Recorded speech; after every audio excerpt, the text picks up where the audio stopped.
What's up, folks? Mike Singer here at blueandgold.com, joined by Mason Plummer, my sidekick here at BGI.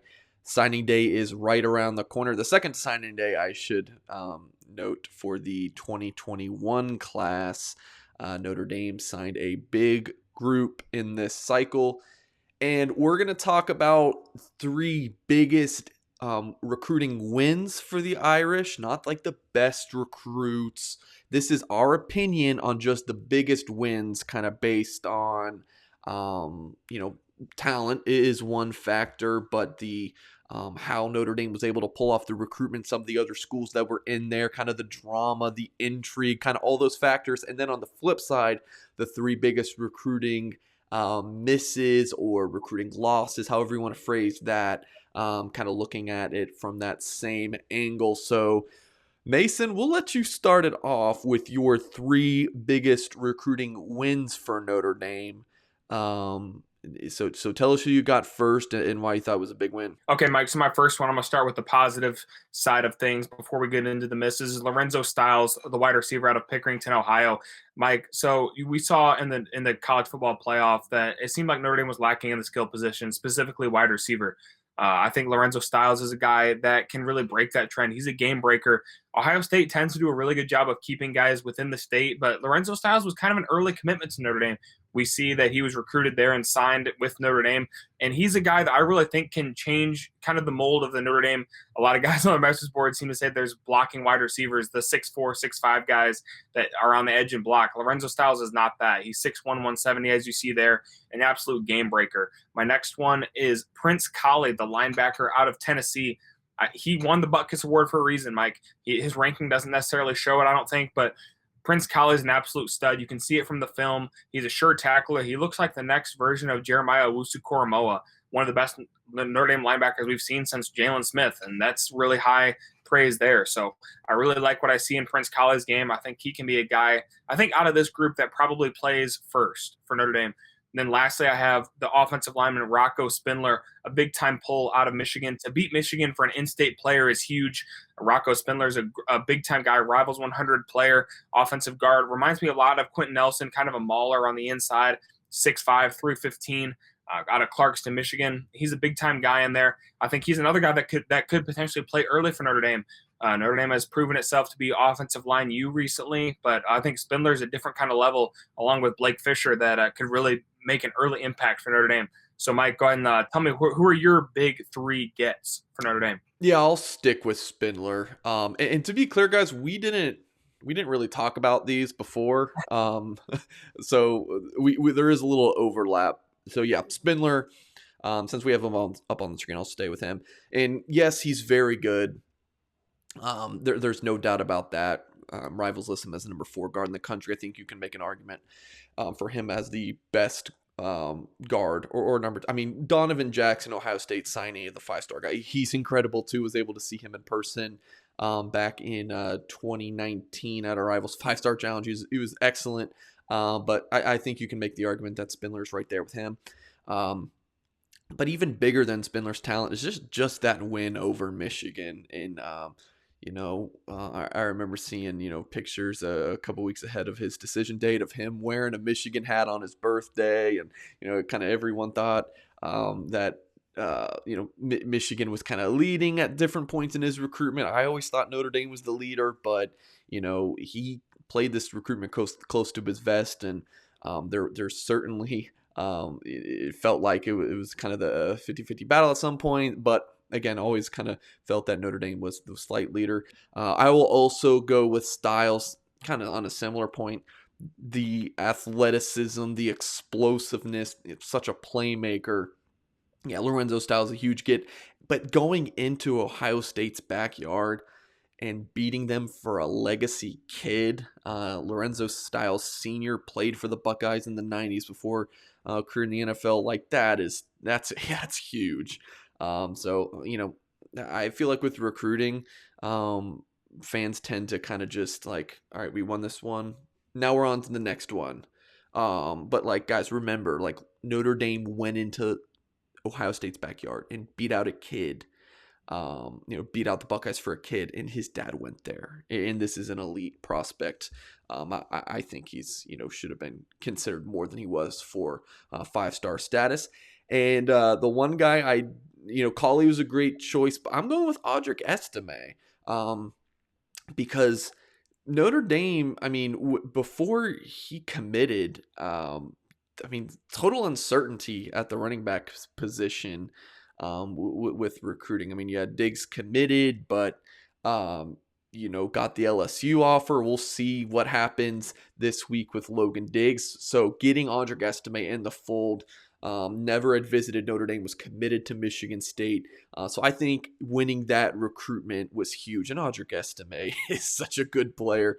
I love seeing him on film as well. And then going in, to New Jersey, in the private Catholic school league there. Such good ball in New Jersey. So I think, really getting into that pipeline more and more and more can only bode well for Notre Dame. So there's our 3 biggest recruiting wins. Again, it would be easy to go with like a Blake Fisher or Tyler Buckner. Certainly thought about those guys as well, but talent wasn't the only factor there. So make sure you in the comments box of this video tell us who your 3 biggest wins are and 3 biggest recruiting misses / losses, which we will get into now.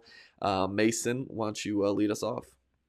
I think I'd be amiss if I didn't mention the running back, Will Shipley. This is a recruitment Notre Dame was in until the very end. Clemson proved to be too big of a foe.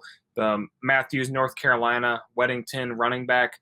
I think Shipley's kind of a game changer, man. He really is. He's very similar to Chris Tyree, I think, but even just a little bit better. And we saw how great Chris Tyree has been this past season.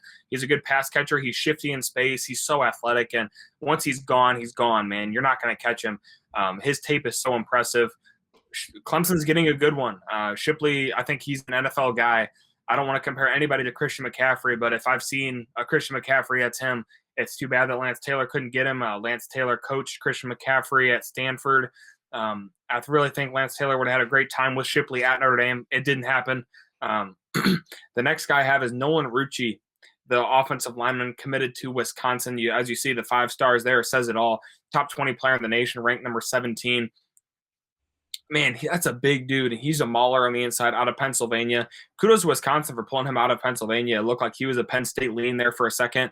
Notre Dame was in another one. Notre Dame was in there until the end. All 3 of these guys I'm going to name are guys I think can take Notre Dame from – this is a good class, right, Mike? This is a good class. It takes it to great, to elite. And Notre Dame couldn't pull these ones off. It's still a good class, but it's not quite there.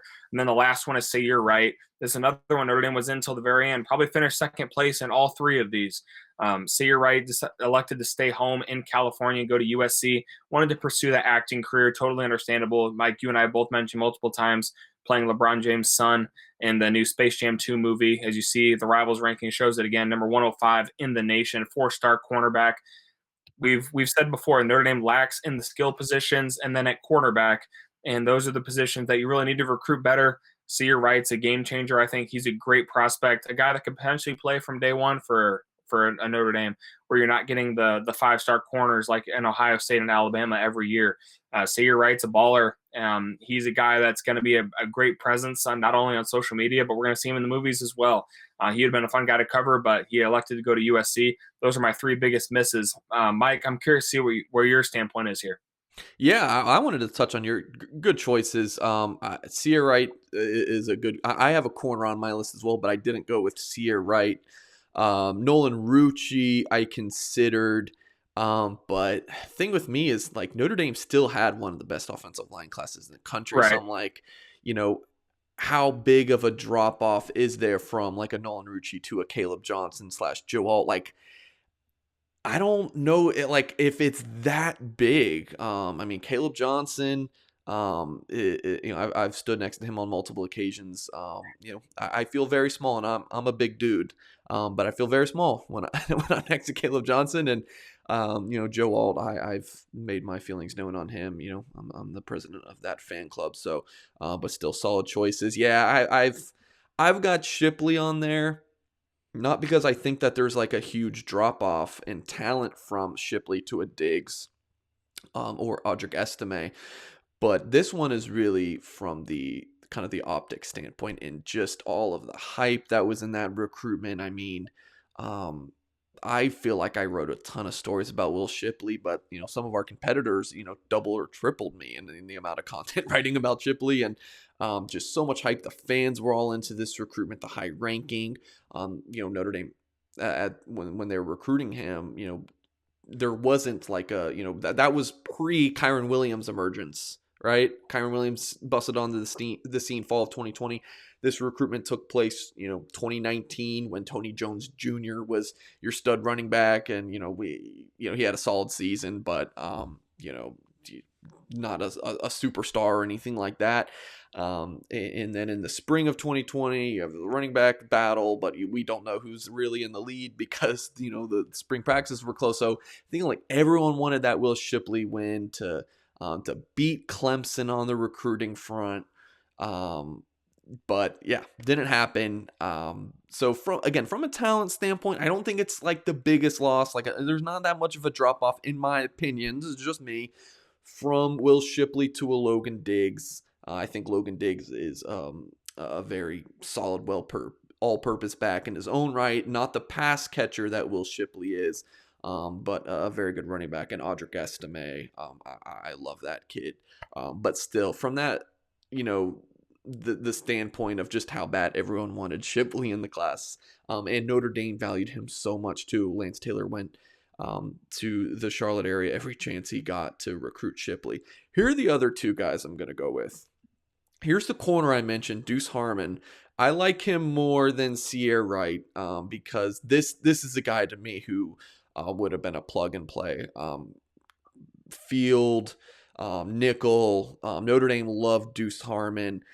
Sources in South Bend felt that like they would have had a really good shot if they were able to get him on campus. He was going to come up April 3rd, 2020 for an unofficial and then come back a month or two later for an official. I was in Texas like 2 weeks before, pandemic crap hit the fan, and spent some time with Harmon. I went to Starbucks and hung out with his dad for a while. Like that was just kind of like this feeling of, all right, yeah, I feel like this will work for Notre Dame.